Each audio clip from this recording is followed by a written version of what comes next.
Donald Trump promised to hit John Deere with a 200% tariff on any products not made in the U.S. Not only will we stop our businesses from leaving for foreign lands, but under my leadership, we're going to take other countries' jobs. I think this pact will create a free trade zone stretching from the Arctic to the tropics. As you know, they've announced a few days ago that they're going to move a lot of their manufacturing business to Mexico. I'm just notifying John Deere right now. If you do that, we're putting a 200% tariff on everything that you want to sell into the United States. Donald Trump has once again positioned himself as the defender of American workers, promising to bring back jobs and punish corporations that outsource labor. In his latest push for an America First economic policy, he has proposed aggressive tariffs on companies that move production overseas while still wanting to sell their goods in the U.S. His campaign rhetoric is filled with vows to protect American industries, strengthen manufacturing, and put a stop to job losses caused by globalization. But while Trump makes these bold claims, major corporations like John Deere are making moves that directly contradict his promises.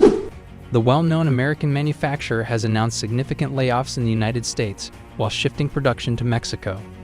If Trump's policies are supposed to keep jobs in America, why is John Deere still relocating its workforce abroad? This situation exposes the real challenge of Trump's economic plans.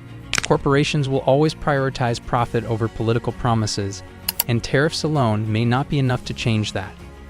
Reality of Trump's America First promise. From the moment Trump launched his 2024 campaign, he has leaned heavily on his ability to protect American jobs. His message is clear. Tariffs will force companies to keep their production in the U.S., or they will face severe financial consequences. One of his most aggressive proposals is a 200% tariff on any business that offshores jobs but still wants to sell products to American consumers. On the surface, this policy sounds like a strong deterrent against outsourcing, but history has shown that corporations always find ways to protect their bottom line. John Deere's latest business decision is a direct test of whether Trump's economic plans hold any weight. Instead of expanding its American workforce, John Deere is eliminating jobs in the Midwest while growing its operations in Mexico. John Deere's move to Mexico. John Deere, a company that has long been associated with American manufacturing and blue-collar workers, has made a shocking announcement that undercuts Trump's narrative. The company is cutting jobs at its Ottumwa, Iowa plant, with nearly one-third of the workforce facing layoffs. But these jobs aren't just disappearing into thin air. They are being moved to Monterrey, Mexico, where wages are significantly lower and labor laws are more favorable to corporate interests. This move contradicts Trump's claims that corporations will be too afraid to offshore jobs due to his proposed tariffs. If Trump's policies were truly a deterrent, why is John Deere still taking jobs out of the U.S.? The answer is simple. Corporations prioritize profit above all else. Despite making over $10 billion in profits in 2023, John Deere has chosen to invest in stock buybacks and executive bonuses rather than in its American workforce. This decision is a clear indication that corporate America is not as concerned about Trump's economic policies as he would like people to believe. How companies outsmart tariffs. Trump's proposed tariffs might sound like a strong tool to keep jobs in America, but corporations have been playing this game for decades, and they know exactly how to navigate around trade restrictions. There are multiple loopholes that allow companies to continue outsourcing jobs while avoiding the full impact of tariffs, and history has shown that businesses are more than willing to exploit these gaps to maximize profits. One of the most common tactics is the use of international supply chains, where different components of a product are manufactured in various countries before being assembled elsewhere, making it difficult to impose tariffs effectively. This allows companies to shift production in ways that minimize costs without technically violating trade policies. Additionally, businesses often operate under a two-tier wage system, where older, higher-paid workers are gradually phased out and replaced with lower-wage employees before an eventual shift to an overseas facility. This process enables companies to cut labor costs domestically before fully relocating operations abroad. Even with Trump's renegotiation of NAFTA, resulting in the USMCA deal, trade agreements still provide pathways for corporations to move jobs outside the country while avoiding heavy penalties. Moreover, large multinational companies often establish subsidiaries in foreign countries, allowing them to bypass restrictions and continue outsourcing under different legal structures.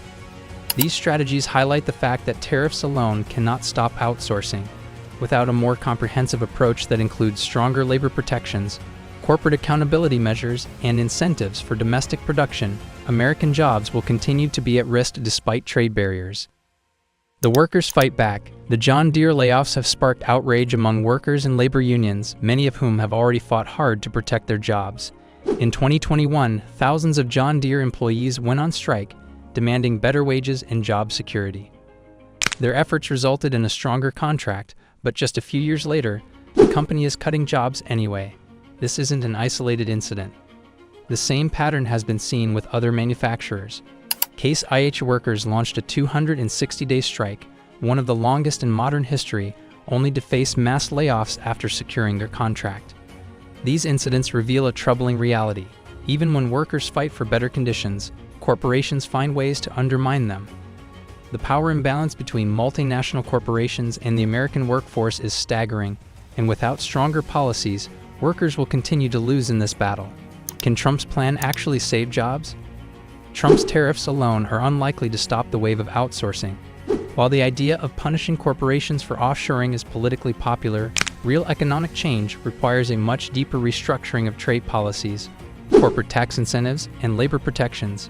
One major issue is the tax loopholes that allow corporations to offshore production while still reaping financial benefits in the U.S. unless those loopholes are closed.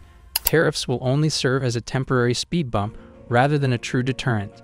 Additionally, stronger worker protections are needed to ensure that corporations cannot simply cut jobs as a way to retaliate against labor movements. If Trump truly wants to stop outsourcing, he will need more than just tariffs. He will need enforceable policies that make it more beneficial for companies to invest in American workers rather than foreign labor. Future of American manufacturing. The story of John Deere's move to Mexico is not unique, nor will it be the last example of a major corporation outsourcing American jobs. Despite Trump's rhetoric, the reality is that U.S. workers are still at risk of losing their jobs to cheaper labor markets. Tariffs alone cannot fix this issue, and unless broader economic policies are put in place, companies will continue to find ways around any restrictions. The fight for American jobs requires more than just tough talk. It requires real action, legislative change, and a commitment to holding corporations accountable. If Trump wants to prove that he is serious about saving American jobs, he must go beyond campaign promises and implement policies that actually deliver results. Do you think Trump's plan to impose tariffs on outsourcing companies will actually work? Or will corporations like John Deere continue to find ways to cut costs at the expense of American workers? Let us know your thoughts in the comments, and if you found this analysis informative, be sure to subscribe for more in-depth discussions on the biggest economic and political stories shaping our world today.